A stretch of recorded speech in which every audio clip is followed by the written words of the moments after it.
Hi, I'm Matt Lord, Executive Chef for ESS. I'm here to show you how to make a show-stopping Beef Wellington to help you celebrate Trafalgar Night at home.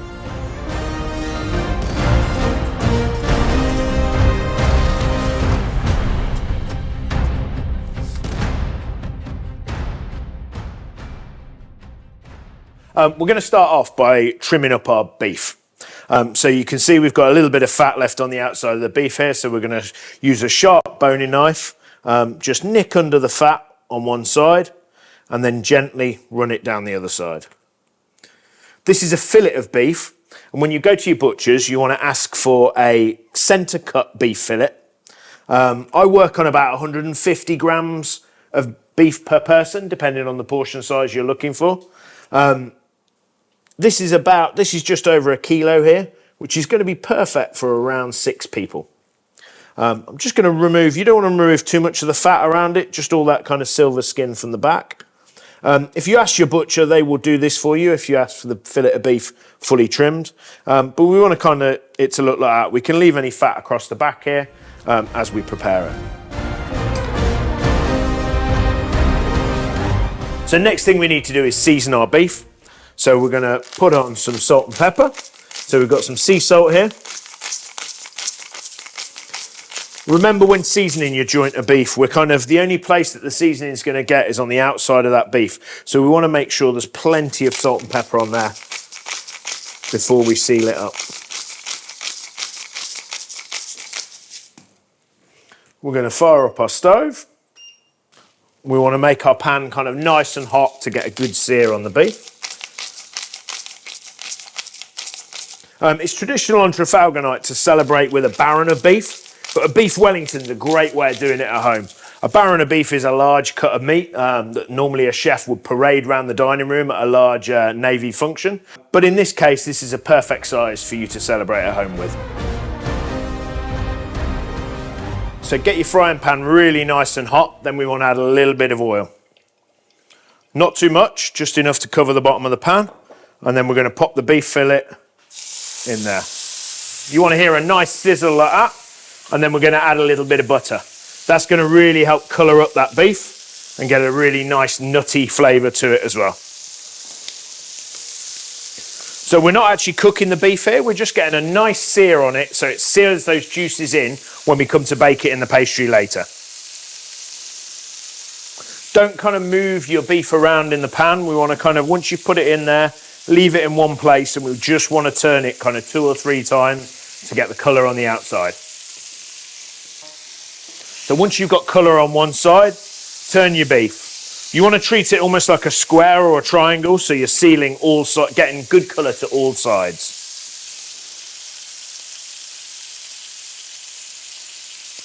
Once your beef fillet has good colour all the way around the outside, remove it from the pan and pop it on a plate to cool down. Take your pan off the heat, but keep all that lovely fat because we're going to use that to flavour our mushroom pate in a minute. Next, we're going to make our mushroom pate. We've got some beautiful chestnut mushrooms here, but you could also use wild mushrooms. We're just going to break them up with our fingers into a food processor. Just into rough pieces, and then we're going to blend them to a smooth pate. So you just want to pulse your blender so the mushrooms break up nicely.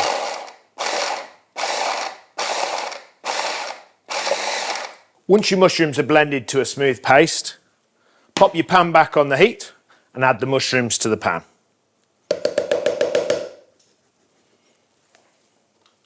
We want to cook these down nice and slowly for about 7 or 8 minutes till you've got a nice dry mushroom pate.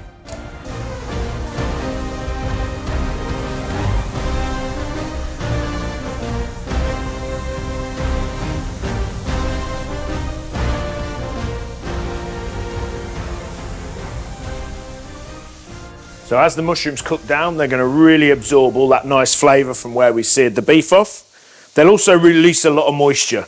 We want to ensure that we cook all that off and get the pate nice and dry so it doesn't make our beef Wellington soggy when we come to bake it. So our mushroom mix is nice and dry now in the frying pan. We want to remove that and chill it down, ready to make our Wellington. Get yourself a plate with a piece of paper towel or a J-cloth on it and remove the mushrooms from the pan and pop them onto the J-cloth. This is going to soak up any excess moisture from the mushrooms to make sure it's nice and dry and we don't get a soggy bottom on our Wellington. Once you've removed those from the pan, pop them in the fridge to cool down.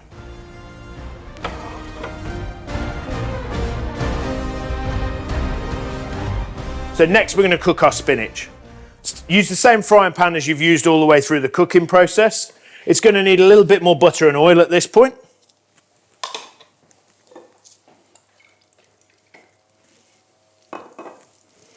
And then add in your baby spinach.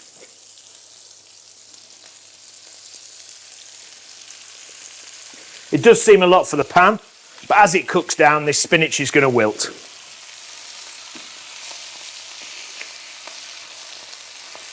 So gently keep moving the spinach around until it's wilted down and all the water's evaporated from it. Same as the mushrooms, we don't want to leave too much moisture in here, otherwise when we come to make our Wellington later, the pastry's going to get a little soggy.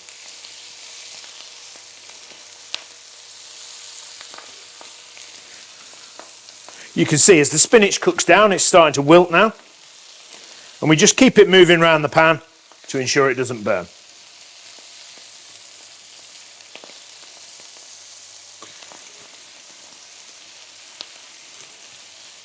We're using baby spinach here. Baby spinach is best to use for this dish as it cooks nice and quickly. So once your spinach is fully wilted down, we want to treat it exactly the same as the mushrooms. So grab another plate with a piece of paper towel or a J-cloth on it and remove your spinach from the pan. Again, the J-cloth's going to soak up any excess moisture. As you can probably tell, moisture is our enemy here. If we want a nice crisp Wellington at the end, we want to remove as much of that moisture as possible. Next, we need to roll our beef. This is going to help with the final shape of the Wellington. Take a roll of cling film and spread it out across your side. Take your cooled beef and drop it in the middle. And then we want to roll it up. So keeping the cling film nice and tight, fold it over the top, and the idea with this is we want to get a nice tight cylinder of beef. So plenty of cling film around it as you roll it, keeping that shape nice and round. Once you're happy with your shape, tear it off the cling film and just roll the ends to tighten it. As you can see, we've got a beautiful cylinder of beef there that's going to sit really nicely within our pastry. It's really important that we chill all of our ingredients before we put them into the pastry. All our ingredients have been in the fridge and nicely chilled, so now we're ready to build our beef Wellington. So you want to get out your mushroom pate, your spinach, your beef fillet, some puff pastry, and I've separated a couple of egg yolks ready to egg wash the Wellington. So we've got 2 packs of store-bought ready-rolled puff pastry here. I don't have time in my life to make puff pastry, and I'm sure you don't, and the stuff from the supermarket's great. I always look for all butter puff pastry when I'm looking for it though, as this bakes better and gives you much better colour to the finished Wellington. We're going to take 2 sheets for this size of beef fillet. If you're cooking a smaller piece, 1 sheet may be enough. And we want to just fold over the edges and pinch them together. This is going to give us a nice seal. And as we roll our beef fillet, we're going to make sure that that join is hidden on the bottom. So just pinch it together in the centre there, and then we're ready to bring the rest of our ingredients together. So the first part you need is the mushroom pate. So we're going to put that in the middle.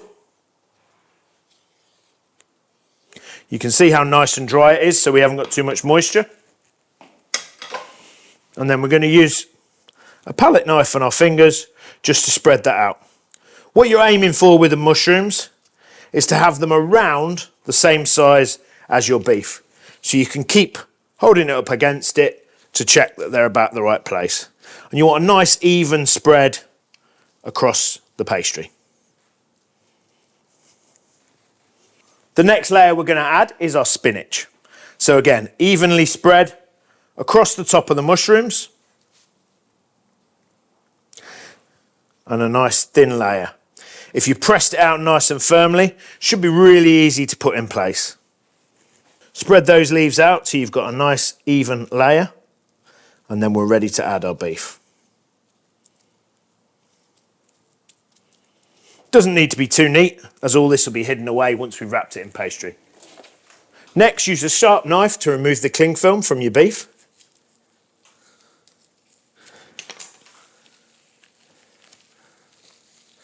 Careful, there may be a little bit of juice within the cling film. Just be careful unwrapping it and keep that juice inside, as we don't want any extra moisture to go into our Wellington. So pop your beef on the front there, and then we're ready to roll. So if you use your fingers from the back here with the puff pastry, we're going to bring that over the top and slowly roll our beef fillet inside. It's always best to handle the paper, not the pastry, as the warmth from your hands will soften it. Once we've got our edge there, we want to use some of our egg wash, and we want to brush a nice line of egg wash along the front there. The egg wash is your glue for sticking your pastry together. So bring it over, and we don't want too much pastry around the beef.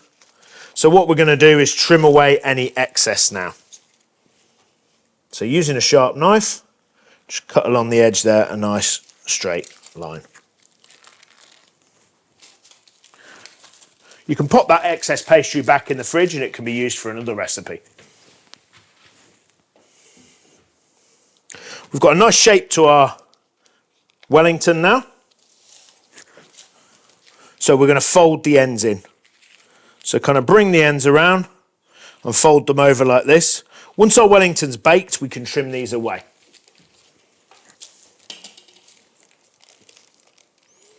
So we're just kind of folding them in to get a seal and then rolling the end over like that. So use your hands to shape the Wellington into a nice shape, and then we're ready to bake. So you need a tray lined with, I'm using a baking mat here, but you can line your tray with greaseproof paper. And you're going to very carefully transfer your Wellington from your bench onto the tray.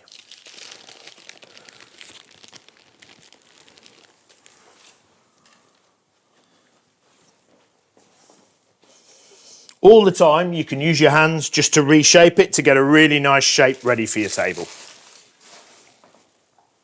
Lastly, we want to use that egg wash again to brush the top of the Wellington. This is going to give it a beautiful shine as it bakes. I like to build up a couple of layers of egg wash on here. So brush it once, allow it to dry for a few minutes, and then go over it a final time before popping it in the oven.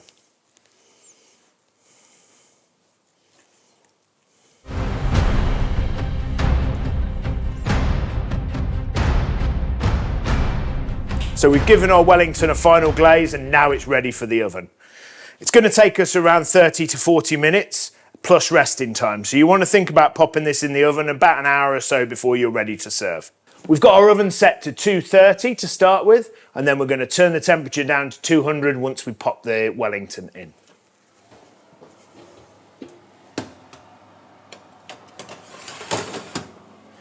You want to aim for the centre of your oven so you get really nice airflow around and get nice crispy pastry.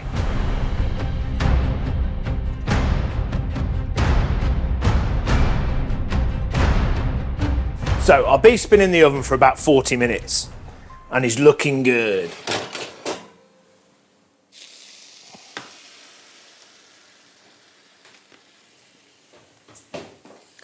The best way I find to get your beef perfect is to use a temperature probe, a great gadget for any kitchen. I'm aiming for medium rare on mine, so I'm looking for a temperature of around 45 to 50 degrees. If you prefer your beef a little more well done, taking it up to 55, 60 will give you medium, and around 65 will give you a medium to well or well done. It's looking perfect. So now we need to rest our beef. It's always important to rest beef, as when it's cooking, the muscle fibres tighten up. We just need to let it relax a bit before we slice it for serving. So we're going to transfer our beef Wellington to a wire cooling rack to rest. So our Wellington's rested for 10 minutes. We're now ready to plate up. We've got our vegetables and potatoes ready on the plate here, and a little bit of gravy. We're going to transfer the Wellington back from the cooling wire onto a chopping board. It's a great bit of theatre to slice this at the table in front of your guests. So first of all, take the end off your Wellington. This is good to see how far your beef shrunk. So we can see the end of our beefs there. So we're about right for our first slice. I'm just going to take a little more of the pastry off just to get right tight against the beef. So you can be as generous as you like with your slices. Make sure you use a nice sharp knife for this to get through the crispy pastry. And then we transfer it to our plate. So lastly, we just want to add a little bit of gravy to our plate.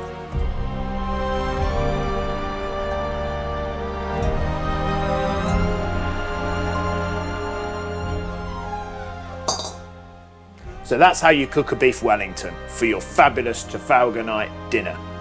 Hit like and subscribe to see more videos from the RNRMC, and you can order your Trafalgar Night at home pack by hitting the link below.